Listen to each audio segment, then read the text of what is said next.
Добрый вечер, друзья! И снова с вами канал Master of Body Константин. Здравствуйте. И сегодня в нашей команде будет участвовать Виктория. Здравствуйте. Мы покажем в этом ролике тренировку вводную для начинающих спортсменов, которые только пришли в зал и хотят попробовать свои силы, хотят определить свои кондиции, возможные для тренировок. Также этот выпуск будет полезен начинающим тренерам, которые работают с такими же начинающими клиентами. И эта тренировка будет проходить в режиме фитнес-теста. Мы определим слабые и сильные места человека, покажем, как на них в дальнейшем воздействовать, чтобы определить главные цели на первый макроцикл, на второй цикл и в дальнейшем на год. Итак, друзья, первое упражнение — гиперэкстензия. Почему оно важно? Мышцы разгибатели спины, то есть так называемые столбы, они участвуют в каждом процессе нашей жизнедеятельности. И зачастую именно проблемы с поясницей влияют на жизнь человека, на качество его жизни. Поэтому, чтобы определить кондиции человека, вновь прибывшему в зал, он должен попробовать себя именно на этом тренажере. И сейчас Андрей с Викторией покажут нам, что мы делаем, как мы делаем и на что обратить внимание.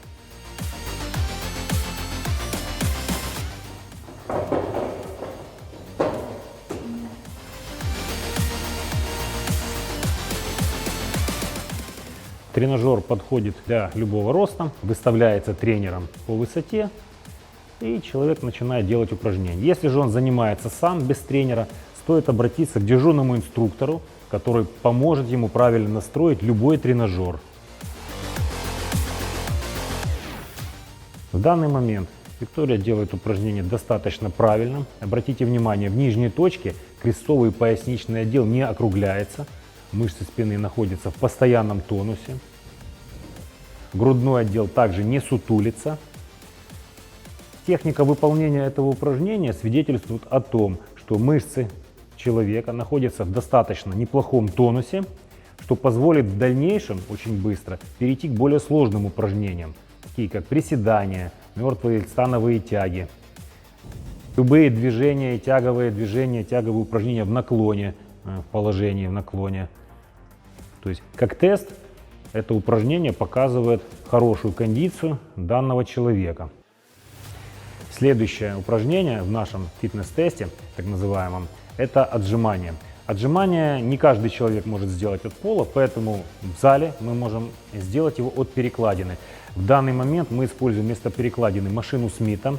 Здесь большое преимущество в том, что высоту мы можем регулировать в зависимости от кондиции человека. И человек сам себе определяет. То есть выше ее сделать, где у него будет лучше техника получаться, ниже, еще ниже, и так пока не дойдет до уровня отжимания от пола. Сейчас Андрей нам это покажет.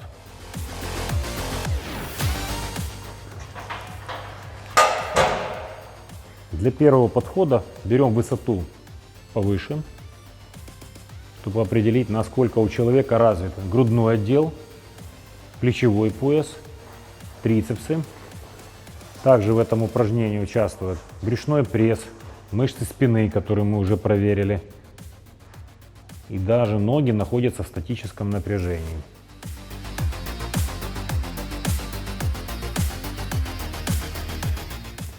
На этой высоте, как видим, Виктория упражнение делает достаточно качественно.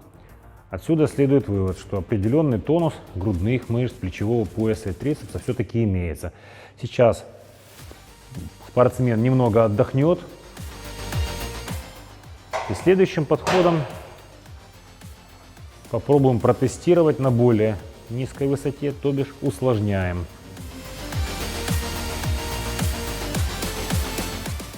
Как видим из техники, на этой высоте человеку делать гораздо тяжелее. То есть таз немножко оттопыривается вверх, жим переходит в более сложную фазу. Соответственно, можно сделать вывод о состоянии грудного отдела, мышц груди, плечей и трицепсов. Когда вы первый раз приходите в зал, чем хорошо именно это упражнение для вас? Во-первых, вы как новичок должны делать все безопасно. Выполняя жим штанги лежа или жим гантели лежа или другие рекомендованные упражнения на грудь, новичку очень тяжело сделать качественно и не травмироваться. Это же упражнение является очень безопасным. Высота фиксирована. помощью подъема перекладины вы сами себе определяете нагрузку, которая для вас доступна, в которой вы можете сделать упражнение технично и правильно. Вы не нуждаетесь, как новичок, в страховке, подстраховывающем партнере, напарнике или тренере. То есть вы самостоятельно можете работать. Для тренера же это будет полезно. Он со стороны может наблюдать, если вы начинающий тренер и у вас новенький клиент, который первый раз пришел в зал. То есть тоже удобно, полезно. Вы не травмируете человека, можете подстраховать его, поддерживая снизу под живот, показать ему, как правильно опустить таз, как дышать. То есть обратить внимание на все его нюансы выполнения этого упражнения. Следующее упражнение в нашем арсенале фитнес-тестовой тренировки – это подтягивание на низкой перекладине. Здесь тот же принцип, как и в отжимании. Чем выше перекладина, тем вам легче делать это упражнение. Вы, придя в зал, не знаете, в каком состоянии находится верхний массив вашей спины. Вам надо определить тест. Можно это сделать на грузоблочном тренажере, соответственно, изменяя грузовой стек, больше или меньше вес. Но более комплексный подход – это подтягивание. Это упражнение всем понятно, хотя и не всем кажется легким. Ставим перекладину повыше, пробуем на ней подтянуться. Если хорошо получается, опускаем ниже. В общем, чем ниже, тем тяжелее. И сейчас мы вам покажем, как это сделать.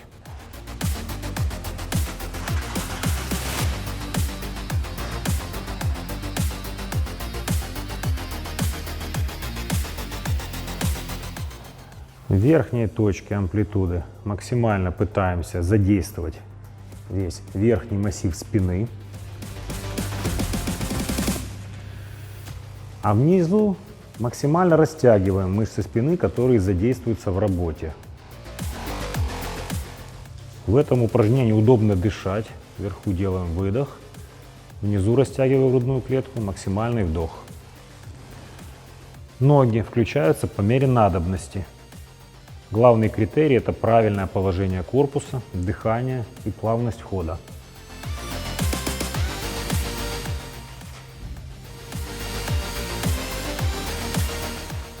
Как видим из первого подхода, на заданной высоте техника получилась вполне приемлема.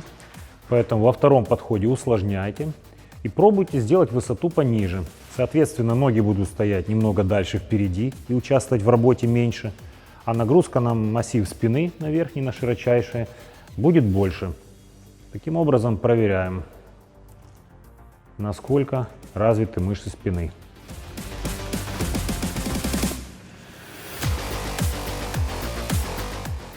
Следующее упражнение в нашем арсенале, наверное, самое сложное. Это приседание с бодибаром или с пустым грифом на вытянутых руках. Это упражнение характеризует вообще состояние всего тела. Во-первых, показывает гибкость поясничного отдела, что очень важно для осанки. Во-вторых, оно характеризует мышечный тонус квадрицепсов ног, состояние спины, брюшного пресса и плечевого пояса. В данный момент вы видите, что у Виктории получается вполне хороший глубокий сет, корпус не заваливается, локти немного сгибаются, что характеризует небольшую слабость плечевого пояса, но для девушки это нормально, так бывает. Мышцы ног достаточно неплохо развиты, темп подконтрольный. Опять, как я сказал, корпус не заваливается. После первого хорошего подхода, когда вы понимаете, что бодибар, к примеру, 5 кг вам дался, можно взять вес побольше. В данный момент это гриф 12 кг. И пробуем работать с ним. Если же с таким весом делать тяжело, можно перейти к классической технике, взять штангу на плечи и продолжать работать именно в этой технике. Отслеживаем свои ощущения, положение спины и дыхание. Еще одно не менее важное упражнение – это подъем ног в висе. Здесь техника очень тяжелая, напрягаются статично и мышцы спины, и грудные мышцы, и мышцы брюшного пресса. Но оно максимально характеризует состояние как брюшного пресса, так и общее тонус состояния. Сначала, придя в зал, попробуйте сделать эту сложную технику. Не гонитесь за количеством повторений.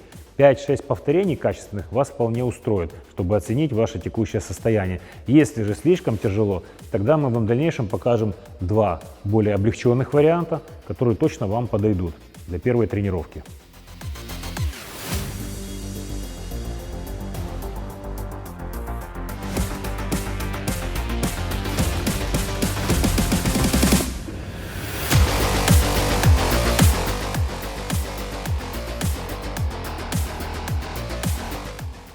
Достаточно. Следующая вариация упражнения – это подъем ног на скамейке под небольшим углом. Значит, можно использовать эту технику как второй подход, более облегченный, так как зачастую первую тренировку все 3 подхода, вися на локтях, каждому будет очень трудно сделать, начинающему спортсмену. Второй подход делаем более облегченный, что позволит продолжить тренировку качественно. Либо же, как я уже сказал, если первое упражнение совсем тяжело дается, тогда сразу переходим на этот промежуточный вариант, а третий покажем еще более легкий.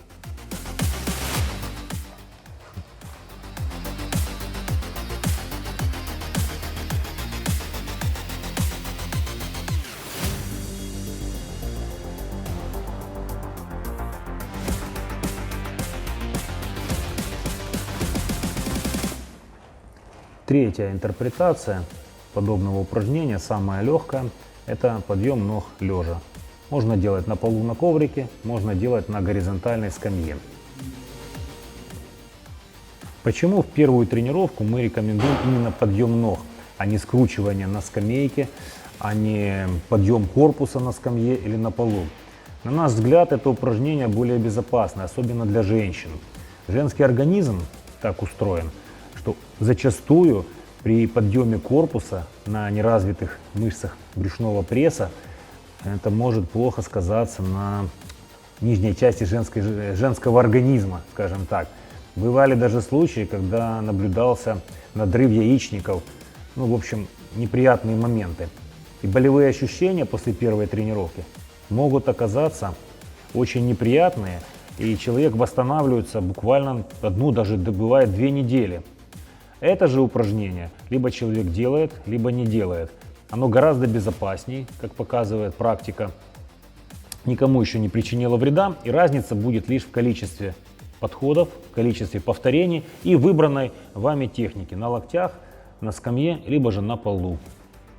Значит, придя первый раз в зал, попробовав свои силы, протестировав свой организм, главное сделать из этого правильные выводы. После каждого показанного упражнения вы должны определить слабые и сильные стороны. Для чего это нужно? Для того, чтобы назначить, расписать себе первичный тренировочный план, к примеру, на месяц. В этот месяц вы должны научиться делать правильно базовые упражнения, которые больше всего вам подходят, учесть ваши слабые места для того, чтобы в дальнейшем свести эти слабости к минимуму. И это позволит вам настроиться на следующий цикл, на 2-й месяц, который и закончит период вашей адаптации. На этом примере мы провели тестовую тренировку и показали, как девушка, пришедшая в тренажерный зал, не имея персонального тренера, может на начальном этапе задействовать все группы мышц и тем самым в течение месяца подготовить свое тело к продолжению развития и получения лучших результатов далее. В чем еще плюс такой тренировки? Если вы обратите внимание, мы задействовали все крупные мышечные массивы. Даже если использовать эту тренировку с постепенным наращиванием количества повторений, количества сокращения промежутка отдыха, то благодаря такому подбору упражнений в течение 2-3 недель ваше тело максимально быстро придет в первичный тонус и будет готово к более серьезным упражнениям. Итак, по просьбам девушек мы сегодня провели и показали вам тестовую тренировку. Мы желаем вам внимательно пересмотреть еще раз и еще раз этот ролик. Команда Master of Body, Константин, Шарапов Андрей, наша модель Виктория и Дмитрий Журавель, наш главный технический редактор. Скоро увидимся и I'll be back.